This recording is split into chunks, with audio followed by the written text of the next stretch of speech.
Hi, I'm Sekine, a financial planner. If you want to buy property in Japan, let's study Japanese mortgage and property. Today, I want to talk about something that's becoming a real issue, not only for foreigners living in Japan, but also for Japanese locals. Rent increases in Tokyo and other major cities. When people talk about Japanese housing market, and many assumed it's stable and affordable. And yes, compared to some global cities, Japan can look reasonable. But the reality inside Tokyo is changing, not at all once, but slowly, month by month.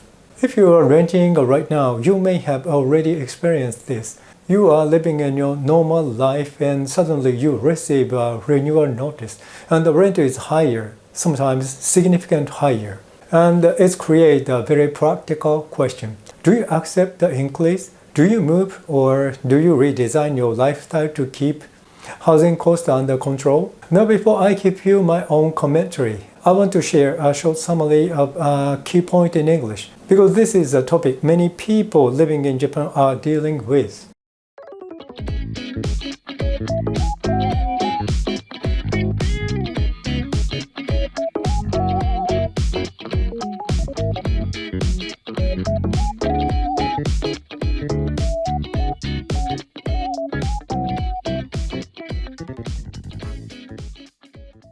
Rising rents are no longer an exception, they are becoming the norm. In Tokyo's central boroughs, rental prices are increasing at the fastest pace seen in nearly 30 years. For some rents, a renewal notice now come with 10% rent hike, focusing different decisions. Yes, the key takeaway from a recent data is this. There are still variable options if you rethink the trade-off. This is not about compromise, but redesigning priorities. Station where express trains do not stop. Properties a bit farther from the station, slightly smaller layouts. Older building with proper seismic standards. By adjusting those factors, it is still possible to reduce a monthly rent by 50,000 yen to 90,000 yen, even within a 30-minute commute to major city centers. For people who work remotely or commute less frequently, stations that appear inconvenient on paper can actually offer exceptional value.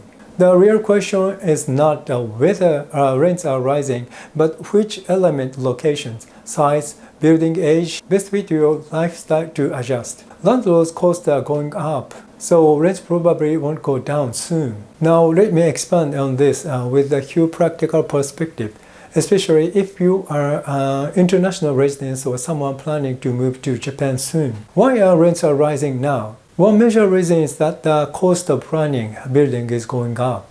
Property management cost, labor cost, cleaning, security, repairs, everything is more expensive than before. In many cases, landlords cannot absorb these increases forever, so they eventually pass them to tenants. Also, demand is still strong in popular areas. Even if prices feel high, many people still want to live close to central Tokyo, close to major stations, and close to work or lifestyle hubs. That demand supports the higher rent. So rents are not rising because landlords are suddenly greedy. They are rising because the operational environment has changed. Let's talk about one of the most practical strategies, express trains. In Tokyo, the difference between the station where express trains stop and the station where they don't can be surprisingly large. Even if two stations are on the same line, the rent around the express stop station can be meaningfully higher. Sometimes for reasons they are more blending than actual convenience. If the local train comes frequently, the commuter time difference can be small, but the rent difference can be big. So when rents rise, I often recommend this approach. Don't only search by city name or famous station name. Search by commuter time and then look for the quiet station where express train pass through. Another point to consider is walking time from the station. If you walk 15 minutes, the rent is cheaper. But the question is, what does that mean in your daily life? If you commute every day, the walk time may become stressful. But if you work from home or commute only 2 or 3 days in a week, it may be totally acceptable. For many people, working can even be a positive exercise, less crowd stress, and a calm neighborhood. So again, the right choice depends on how you actually live, not ideal Tokyo life that people imagine. In Tokyo, even a small increase in size, for example, moving from a one-bedroom to a two-bedroom apartment can cause a big jump in rent. Sometimes choosing a simple layout, for example, a two-bedroom with a dining kitchen, instead of a large living dining area can save notable amount of money. And here is the key point. Housing is not only about comfort, it's also about cash flow. If rent goes up, your monthly cash flow goes down. And cash flow affects everything: saving, investment, education costs, travel, lifestyle freedom. So when you choose housing, you're choosing your future finance flexibility. Older properties are often cheaper, but you must be smart. The most important factor is not new versus old.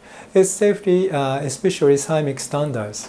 Japan's building code have an important timeline. And property built under older standards may carry more risk. So if you choose an older building to reduce rent, that can be a big strategy. But also check the building structure and confirm it meets appropriate standards. So the big message is simple. Rent increases are real, but you are not powerless. Instead of thinking, I have to suffer, think, I can redesign. Location, size, building age, these are not just constraints. Location, size, building age, they are not just constraints. They are redesign choice. And if you act early, you will always have better option. If you find this useful, please like and subscribe.